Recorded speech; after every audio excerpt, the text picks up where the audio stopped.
and I had to stop. Well, I'd had enough. I'm 5 I'd episodes really had into enough. Batwoman, and it's I'd just really gone through a not spell getting any of, better. I think I know what's going on laughing here. at I how think bad you the guys show had want to got. watch me suffer through This this. is I think that's easily why the you worst tune in episode to of the these show by reviews. a Because you country want to mile, watch right? me suffer. It's actually not that bad. Batwoman, previously I've said this show seems irredeemable.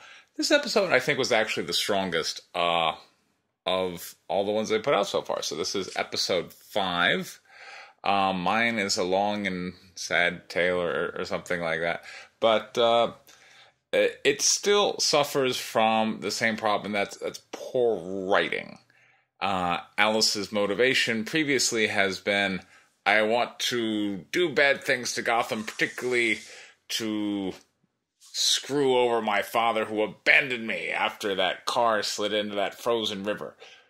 But at the time that these motivations were revealed, we're like, but, I mean, what dad really, what expectation did you have of your father that when presented with, hey, it looks like your daughter's dead, she's missing, presumed dead, no body has been recovered, what was he supposed to do, right?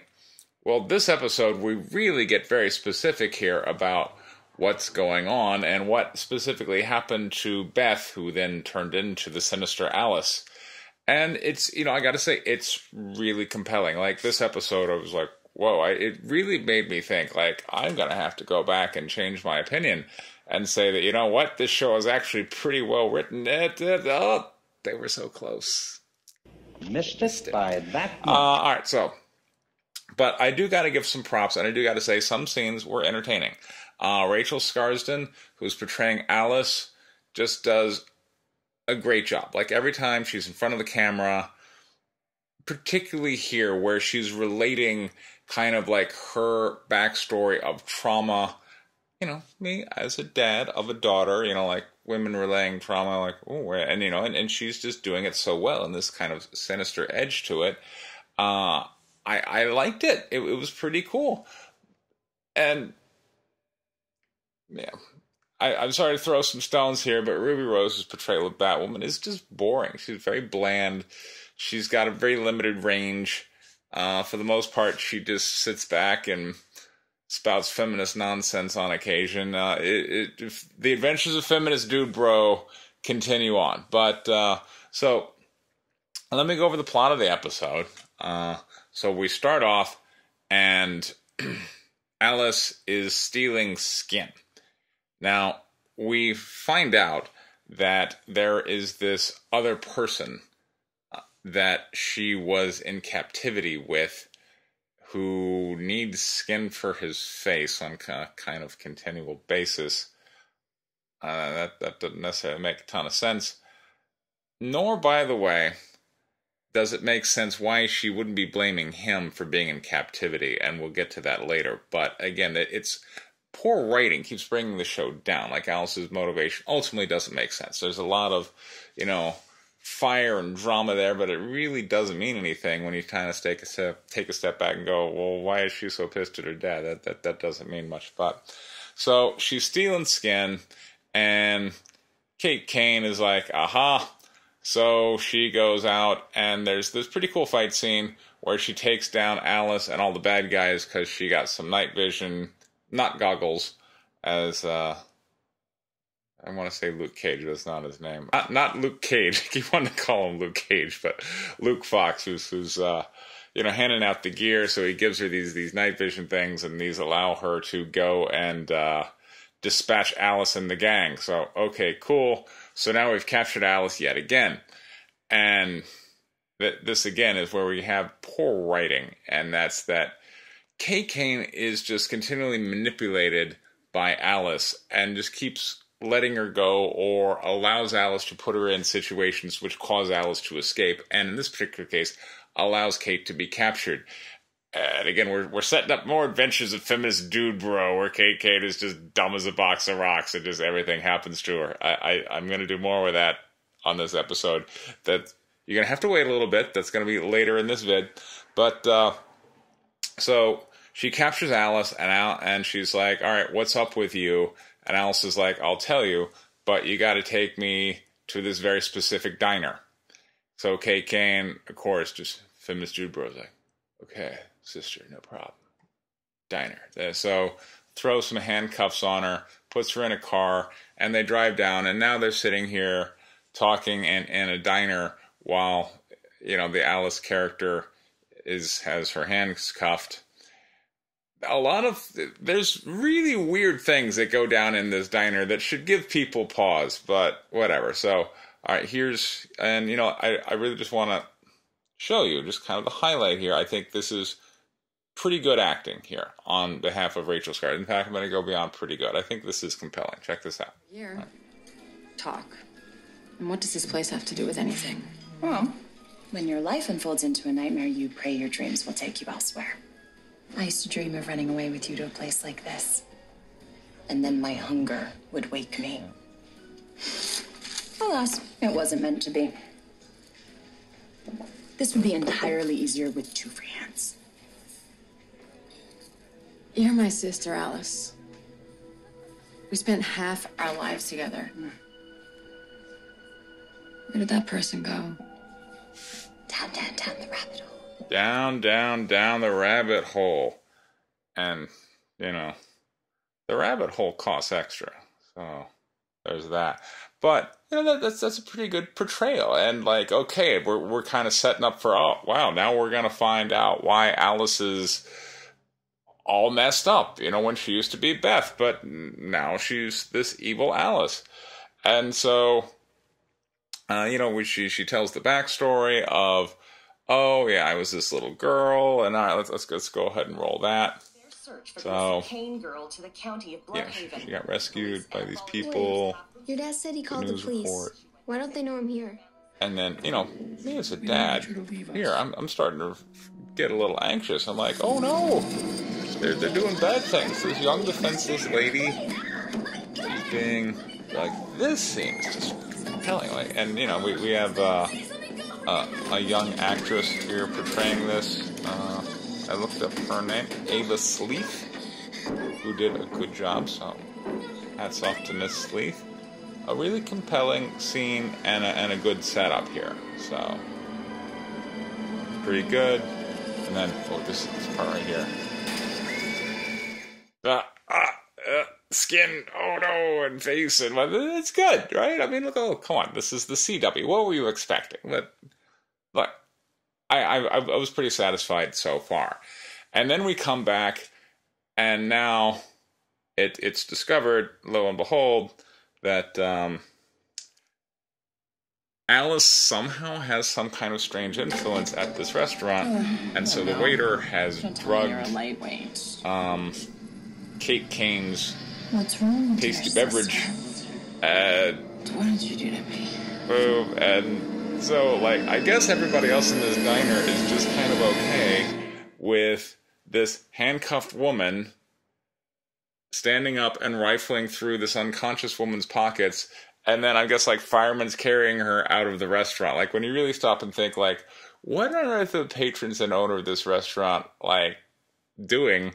It starts to kind of fall apart, but again, the show has just got some bad writing. It's just continually plagued by bad writing, and like I said, the kind of flat affect on Ruby Rose. But we'll get into that one at a later time. But so far, so good. The problem is, you know, and really at this point in the episode, I was starting to think, wow, okay, I might have to really rethink Alice's motivations as maybe being valid, because, you know, like, I could see just, you know, being there from that abuse. But the thing is that she does get free, or no, yeah, she gets kind of free, and this is a cool little storytelling element here in the thing. You know, they're using this God, who was the guy that wrote Dodgsonian language, Lewis Carroll, his real name was Dodgson.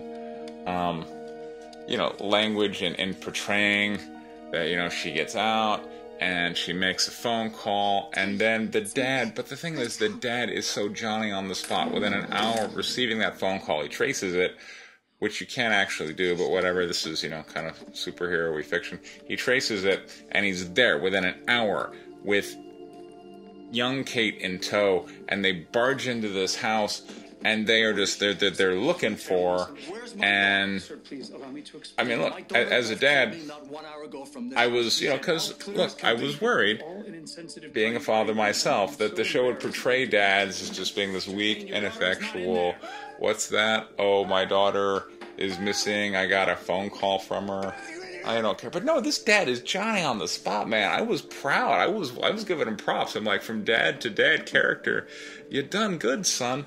But the thing is that the largely unnamed true villain of our story here, who has kept Beth captive, has promised that he's going to kill Colonel Jacobs, her father, as well as her sister, if young Beth makes any noise. So, and there's this tragic scene where she can't she can't speak out to alert them to her plight. And, I was emotionally kind of moving. There's this tragedy of so close, but yet so far. But at the same time, I'm like, okay, then Colonel Jacob there did everything that he needed to do, right? I think as a dad, I'm ready to discharge his duties as saying, sir, you've gone above and beyond to rescue your daughter. What more could he possibly have done? And by the way, the show drops these, like, superpowers. I mean, look, it's the superhero genre. But Mouse, who's this other character she's being captive with, basically does Beth's voice. And then the patron of the house who's keeping everybody captive is like, see, it wasn't really Beth, it was this guy. Okay, well, if Mouse does that, I think we have to kind of let the father off the hook. Right, Alice? And instead, maybe we gotta blame the guy who's keeping you captive, and that Mouse guy there, who just gave a very compelling performance for why the dad should stop looking for you, right? We can kind of let the blame go from the father figure and put it right there on those two. Beth? Yet Alice seems, she's stealing skin for his face and is very protective of him. And then we get into this other situation where there is a showdown between Alice and, Kate Kane. So Batwoman really is not in this episode. But, Kate Kane and Dad get the showdown with Alice, and Alice stabs the dad. Like, boy, if there was any signs that Alice needs to be locked up, let's see, she's killed multiple people. She absolutely did not honor her promise to not kill, and now she stabs the dad. And now we get in this showdown here at the end where Kate's got a gun on Alice, and Sophie's got a gun on Alice. So we got two guns trained on Alice. This situation should end up that Alice gets captured, right? But instead Alice proposes, well, you don't want me to kill your dad, so let's just call it a draw. And Kate Kane, feminist dude bro, is like, I got your sister, no problem. Yeah. And so then we end up in this, ending scene, and this is where I just, the cringe has returned.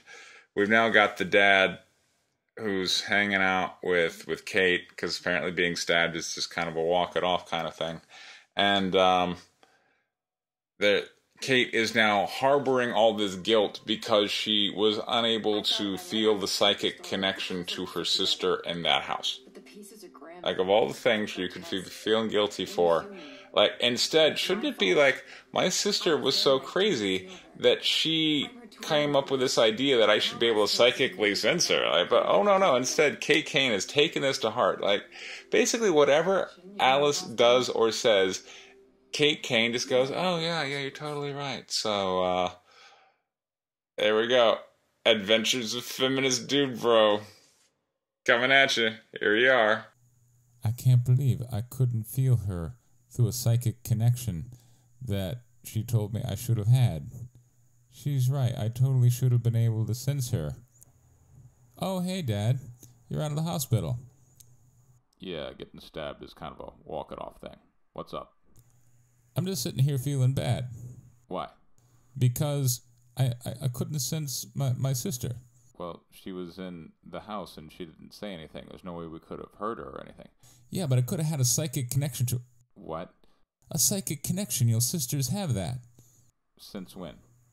Because we just should have, based on the fact that we're twins. Who told you that? She did.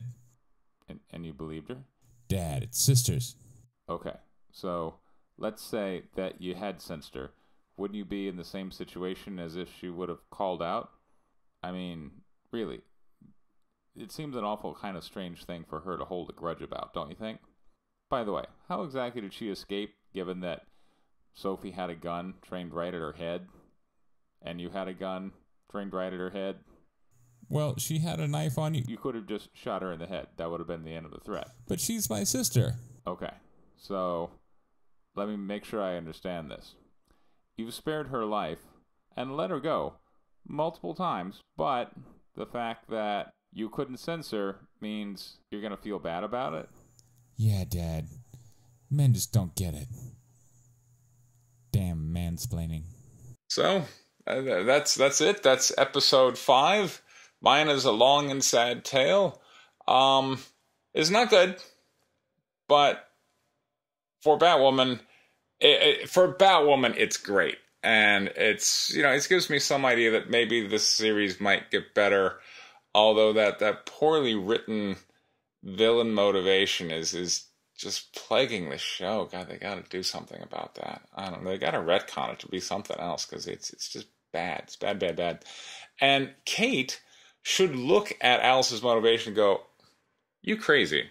You need to be locked up." She should be far more interested in locking up Alice and be of the, absolutely conviction that even if my dad's life is forfeit in here because Alice is so dangerous and will kill so many other people, and because she really needs help, I have to capture her and keep her from ever getting out again. But, Kate is very lackadaisical regarding, Alice's freedom. As we've seen in this episode, she's taking her out to the diner. Hey, how about a beer? Oh no, I've been drugged. It's got problems. But anyway, there we go. That is Batwoman episode 5. My campaign for White Lily issue 4 has completed. But you can follow the link in the description to go to the pre-order store, and you can get a lot of the, you can basically get all the benefits that you could as part of the Kickstarter campaign, although you won't be able to get the Kickstarter pricing. You snoozy lose, what can I say? But there's a link for that down in the description. This has been Preston Polter with Pocket Jacks Comics. Thank you very much for your time. Take care.